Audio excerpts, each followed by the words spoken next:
In a Delta-wye transformer configuration, harmonics generated by 6 pulse drives on one secondary winding at 480 volts are effectively isolated from other secondary windings operating at 480 volts and connected to different transformers.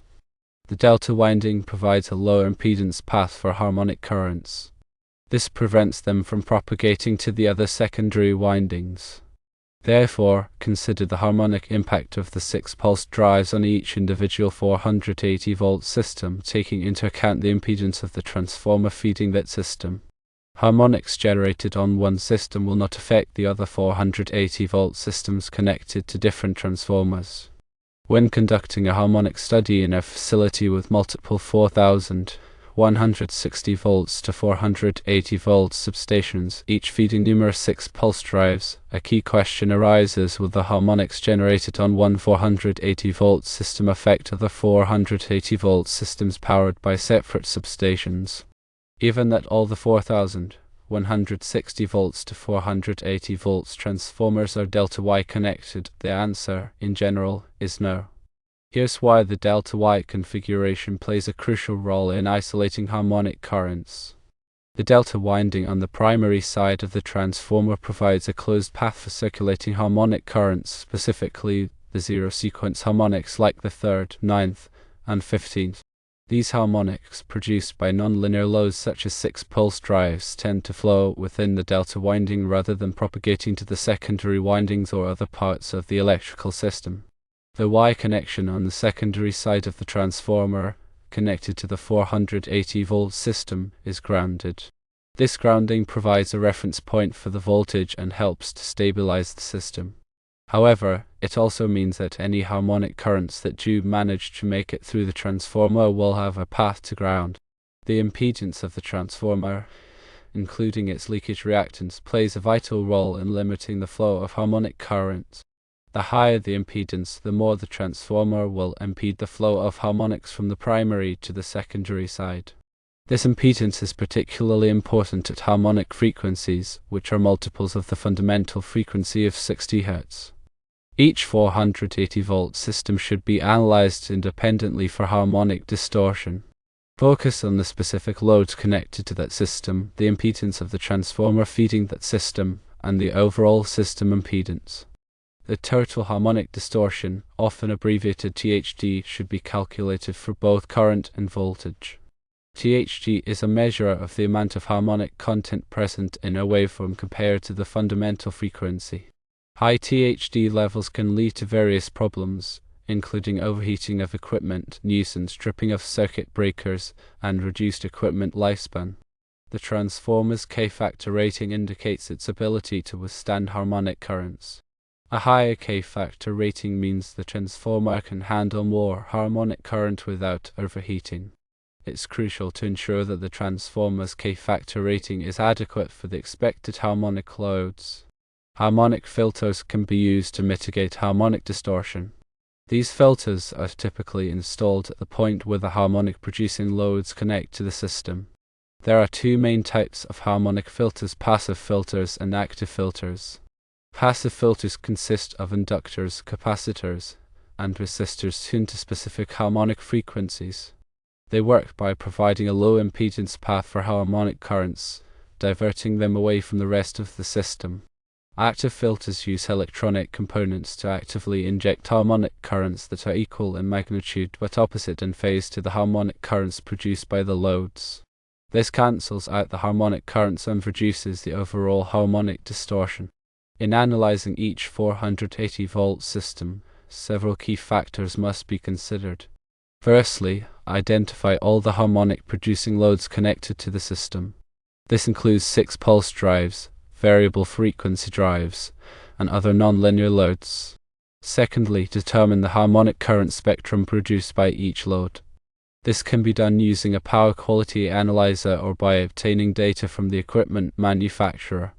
Thirdly, calculate the total harmonic current distortion, often abbreviated THDI, at the point of common coupling, often abbreviated PCC. This is the point where the load connects to the utility grid or the main electrical system. Fourthly, calculate the voltage harmonic distortion, often abbreviated THDV, at the PCC. This is the measure of the amount of harmonic voltage present in the system. Fifthly, compare the THDI and THDV levels to industry standards and recommended limits. Standards like Institute of Electrical and Electronics Engineers, often abbreviated IEEE Standard 519, provide guidelines for acceptable levels of harmonic distortion. Sixthly, if the THDI or THDV levels exceed the limits, consider installing harmonic filters to reduce the distortion. Seventhly, verify the effectiveness of the harmonic filters by measuring the THDI and THDV levels after installation. If harmonic filters are deemed necessary, choosing the right type and size of filter is crucial. Passive filters are generally more cost-effective for reducing specific harmonic frequencies, but they can also create resonance problems if not properly designed. Active filters are more versatile and can mitigate a wider range of harmonic frequencies, but they are typically more expensive. The design of harmonic filters requires careful consideration of the system impedance, the harmonic current spectrum, and the desired level of harmonic reduction. Simulation software can be used to model the electrical system and analyze the performance of different filter designs. Understanding the characteristics of 6-pulse drives is essential for harmonic analysis. These drives use a rectifier circuit to convert alternating current, often abbreviated AC power, to direct current, often abbreviated DC power. The rectifier circuit consists of 6 diodes or thyristors, which switch on and off to conduct current. This switching action creates harmonic currents that are injected back into the electrical system. The dominant harmonics produced by 6-pulse drives are typically the 5th, 7th, 11th, 13th, and higher order harmonics. The amplitude of these harmonics decreases as the harmonic order increases. Transformer impedance plays a significant role in limiting the flow of harmonic currents from the 6-pulse drives. The higher the transformer impedance, the more the harmonics will be attenuated. However, even with a relatively high transformer impedance, harmonic distortion can still be a problem if the 6-pulse drives are a significant portion of the total load in the system. The location of the 6-pulse drives within the electrical system can also affect the level of harmonic distortion. Drives located closer to the PCC will typically have a greater impact on the overall harmonic distortion than drives located further away. This is because the impedance between the drive and the PCC is lower, allowing more harmonic current to flow. In summary, when dealing with multiple 4160 volts to 480 volts substations each feeding 6-pulse drives, the Delta-wye transformer configuration helps to isolate harmonic currents between the different 480 volt systems. Each 480 volt system should be analyzed independently for harmonic distortion, taking into account the specific loads connected to that system, the transformer impedance, and the overall system impedance.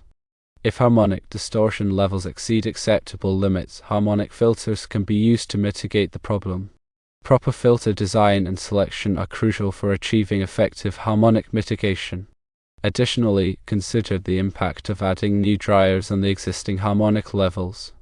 Even if the existing system is within acceptable limits, adding new harmonic producing loads can push the system over the limit. Therefore, it's essential to conduct a harmonic study that includes both the existing and the new drives. This study should identify any potential harmonic problems and recommend appropriate mitigation measures. To perform a thorough harmonic study, consider these steps. Firstly, gather system data including transformer ratings, cable lengths, and load profiles. Secondly, model the electrical system using power system analysis software. Thirdly, simulate the operation of the 6-pulse drives and other nonlinear loads. Fourthly, calculate the harmonic voltage and current distortion levels at various points in the system. Fifthly, compare the calculated distortion levels to industry standards and recommended limits. Sixthly, if the distortion levels exceed the limits, design and simulate the performance of harmonic filters.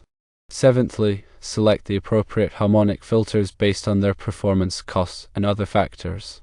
Eighthly, install the harmonic filters and verify their effectiveness through measurements. Harmonic resonance is a phenomenon that can occur in electrical systems when the inductive reactance and capacitive reactance of the system cancel each other out at a particular harmonic frequency. This can result in high harmonic currents and voltages, which can damage equipment and cause other problems. Resonance can be caused by the presence of capacitors in a system, such as those used for power factor correction, or by the inductive reactance of transformers and cables. The frequency at which resonance occurs depends on the specific parameters of the system. To avoid harmonic resonance, it's essential to carefully analyze the system impedance and to avoid installing capacitors that could create resonance conditions. Harmonic filters can also be used to detune the system and prevent resonance. Transformer directing may be necessary when harmonic currents are present. Harmonic currents cause increased heating in transformers, which can reduce their lifespan. To prevent overheating, transformers may need to be derated, meaning their rated capacity is reduced. The amount of derating depends on the level of harmonic currents present and the transformer's K-factor rating. The K-factor rating indicates the transformer's ability to withstand harmonic currents without overheating. A higher K-factor rating means the transformer can handle more harmonic current without derating. In addition to the 5th, 7th, 11th, and 13th harmonics, 6-pulse drives also generate higher-order harmonics. These harmonics typically have lower amplitudes than the lower-order harmonics, but they can still contribute to harmonic distortion. The higher-order harmonics can also cause interference with communication equipment and other sensitive electronic devices. Shielded cables can be used to reduce the amount of harmonic current that is radiated from the cables. Shielded cables have a conductive layer that surrounds the conductors, which helps to contain the electromagnetic fields generated by the harmonic currents. This reduces the amount of interference that is radiated from the cables. Grounding is crucial for mitigating harmonic problems. Proper grounding provides a low impedance path for harmonic currents to flow, which helps to reduce voltage distortion. The grounding system should be designed to minimize ground loops and to ensure that all equipment is properly grounded. Power quality analyzers are used to measure harmonic distortion levels. These analyzers can measure the voltage and current waveforms and calculate the THDI and THDV levels. They can also display the harmonic spectrum, which shows the amplitude of each harmonic frequency. Power quality analyzers are valuable tools for identifying harmonic problems and for verifying the effectiveness of harmonic mitigation measures. Mitigation techniques include harmonic filters, active harmonic conditioners, and phase-shifting transformers. Harmonic filters are the most common method for mitigating harmonic distortion. They consist of inductors, capacitors, and resistors that are tuned to specific harmonic frequencies. Active harmonic conditioners use electronic components to actively inject harmonic currents that are equal in magnitude but opposite in phase to the harmonic currents produced by the loads. Phase-shifting transformers can be used to reduce harmonic distortion by cancelling out certain harmonic frequencies. These transformers have multiple secondary windings that are connected in a way that shifts the phase of the harmonic current. Standards and guidelines provide recommendations for acceptable levels of harmonic distortion. Institute of Electrical and Electronics Engineers, often abbreviated IEE Standard 519, is the most widely used standard for harmonic control in electrical power systems. This standard provides limits for harmonic voltage and current distortion at the PCC. Utility companies often have their own requirements for harmonic distortion levels. These requirements may be more stringent than the limits specified in Institute of Electrical and Electronics Engineers, often abbreviated IEE Standard 519. Understanding the requirements of the local utility is essential for ensuring that the electrical system complies with all applicable regulations. Harmonics are a complex issue that requires careful analysis and mitigation. By understanding the sources of harmonics, the effects of harmonics, and the available mitigation techniques, engineers can design and operate electrical systems that are reliable and efficient.